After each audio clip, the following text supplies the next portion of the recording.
Today we are covering cash equivalents and money market instruments for the Series 65 exam. These are short-term debt securities that are highly liquid and have a low risk of default. The exam will test your ability to distinguish between the different types of money market instruments and their specific characteristics. You'll likely see questions that require you to identify the most suitable instrument based on a client's need for safety and liquidity. Let's start with Treasury bills, or T-bills. These are short-term debt obligations of the U.S. government with maturities of 1 year or less.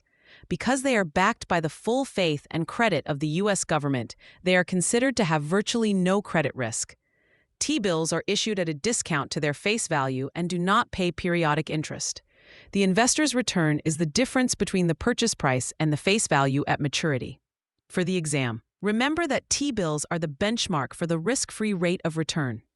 Next is commercial paper, which is short-term, unsecured debt issued by corporations with high credit ratings to finance short-term needs like payroll and inventory.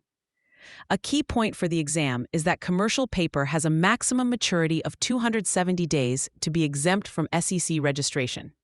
Because it is unsecured, it carries more credit risk than T-bills. Certificates of deposit, or CDs, are time deposits offered by banks with fixed maturities and specified interest rates. Negotiable or jumbo CDs are for large amounts, typically $100,000 or more, and can be traded in the secondary market. Unlike T-bills and commercial paper, negotiable CDs are not issued at a discount. Bankers' acceptances, or BAs, are time drafts that are guaranteed by a bank. They are primarily used to facilitate international trade between two parties that may not have a trusted relationship. The bank's guarantee makes it a low-risk instrument. Like T-bills, BAs are sold at a discount. Finally, we have repurchase agreements, or repos.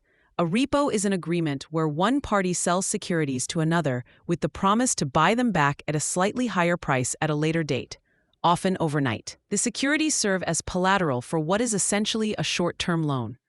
The exam may test your understanding of repos in the context of the Federal Reserve's open market operations to influence the money supply.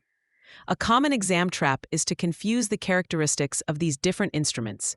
For example, a question might ask which money market instrument is unsecured corporate debt, and the answer would be commercial paper. Another trick could be to ask which instrument is used to finance international trade, which would be a banker's acceptance.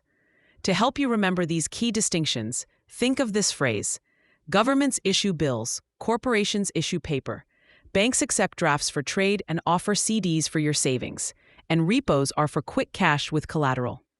This connects the issuer and primary use for each instrument. For free practice questions, AI-powered explanations, and more exam prep tools, visit openexamprep.com. That's openexamprep, all one word, .com.